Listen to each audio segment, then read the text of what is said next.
ചലഞ്ചിൻ്റെ പുതിയൊരു വീഡിയോയിലേക്ക് സ്വാഗതം. അപ്പോൾ ഇന്നത്തെ വീഡിയോയിലൂടെ നമ്മൾ നോക്കാൻ പോകുന്നത് 2023 നടന്ന യൂണിവേഴ്സിറ്റി LGS കൂലി പോർട്ടർ ഈ ഒരു എക്സാമിൻ്റെ ക്വസ്റ്റ്യൻ പേപ്പറും അവയുടെ ഫൈനൽ കീ പ്രകാരമുള്ള ആൻസേഴ്സുമാണ്. അപ്പോൾ LDC 2024 പോകുന്നവരൊക്കെ എന്തായാലും ഈ ക്വസ്റ്റ്യൻസ് നോക്കുക. അതുപോലെ തന്നെ LGSന് പഠിക്കുന്നവരും നോക്കേണ്ടതാണ്.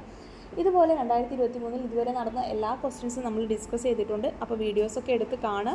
അപ്പോൾ PSC ചലഞ്ച് എന്ന ചാനൽ നിങ്ങൾക്ക് ഇഷ്ടമായെങ്കിൽ ഈ ചാനൽ നിങ്ങൾ ഫോളോ ചെയ്യുക. നമുക്ക് ക്വസ്റ്റ്യൻസിലേക്ക് കടക്കാം. 31ാമത്തെ ചോദ്യം, ബ്രിട്ടീഷ് രേഖകളിൽ പൈച്ച രാജ, കൊട്ടിയോട്ട് രാജ എന്നീ പേരുകളിൽ അറിയപ്പെട്ടിരുന്നത് ആരാണ്? ആൻസർ വരുന്നത് ഓപ്ഷൻ എ ആണ്, പഴശ്ശി രാജയാണ്.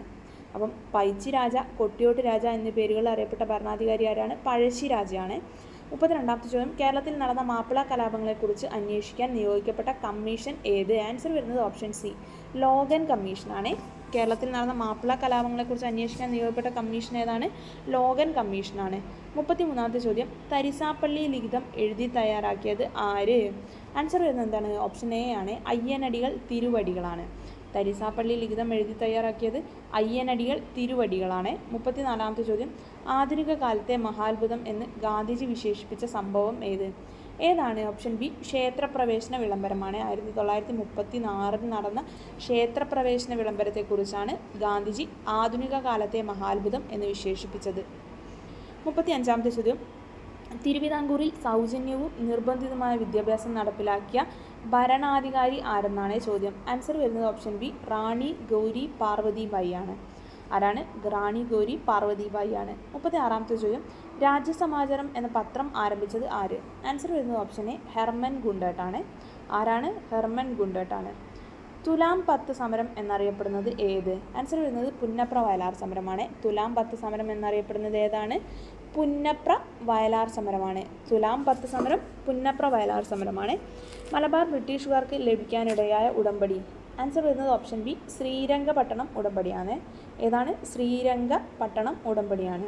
39ാമത്തെ ചോദ്യം, കണ്ണീരും കിനാവും എന്ന ഗ്രന്ഥം രചിച്ചതാരാണ്?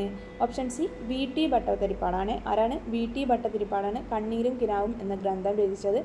മലയാളി മെമ്മോറിയൽ തയ്യാറാക്കിയ വർഷം ഏതെന്ന് ചോദിച്ചാൽ 1891 ആണ്. ആൻസർ ബി ആണ് ശരിയായിട്ടുള്ള ആൻസർ.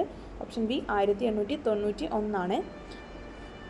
41ാമത്തെ ചോദ്യം, ക്രിക്കറ്റ് ഇതിഹാസമായിരുന്ന ഷെയ്ൻ ബോണിൻ്റെ ജന്മസ്ഥലമാണ് ചോദിച്ചിരിക്കുന്നത്.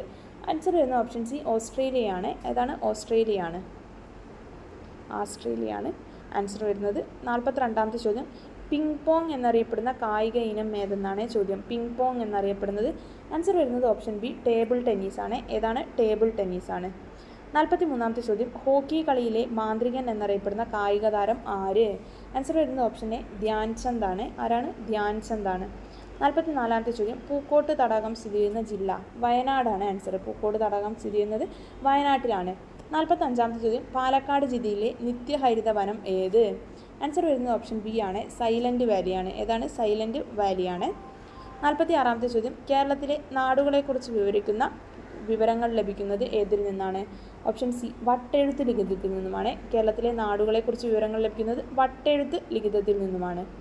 47ാമത്തെ ചോദ്യം, കേരളത്തിലെ ഏറ്റവും വലിയ ഭൂഗർഭജല വൈദ്യുത നിലയം ഏത്?